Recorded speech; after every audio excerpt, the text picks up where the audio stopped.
আসসালামু আলাইকুম সবাইকে। প্রথমত congratulation to team Brazil for winning the match. আমার ফ্রেন্ডরা সবাই ম্যাচ দেখে ক্লাবে গিয়ে, আর আমি দেখতেছিলাম আমার ফ্রেন্ডদের সাথে মেসেঞ্জারে। ব্যাপারটা খুব লাকি না যে তুমি আর তোমার ফ্রেন্ড সবাই একই টিম সাপোর্ট করো। জাপান একটা গোল করার পর আমাদের সবার তো জানি বের হয়ে গেছিল, কিন্তু লাকিলি ক্যাসিমিরো একটা গোল করে সবকিছু স্টেবিলাইজ করে দেয়। লাস্ট মোমেন্টে গ্যাব্রিয়েলের গোলটা ছিল একদম শান্তি। And here is the moment যখন আমরা জিতে গেছি।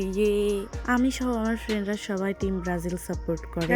আমরা খুশিতে পাগল হয়ে যাই এবং আজ আমরা সেলিব্রেট করি। তো আমরা আজকে স্প্যাগেটি পার্টি করছিলাম। সব ইনগ্রেডিয়েন্ট রেডি করে স্প্যাগেটিটা সেদ্ধ করাতে বসে দেই। সেদ্ধ হয়ে গেলে চুলায় একটু তেল দিয়ে গাজর, লবণ, পেঁয়াজ, একে একে 2টা ডিম দিয়ে তারপর ভালোভাবে ঘেটে ক্র্যাম্বেল করে নিই ডিমগুলোকে।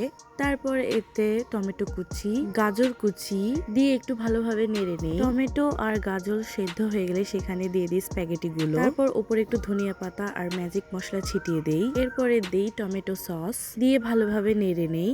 উপরে একটু লবণ দিয়ে সার্ভ করে নেই আমাদের স্প্যাগেটি। এখন আমরা খাবো। বাই। এন্ড জিতে গেছি।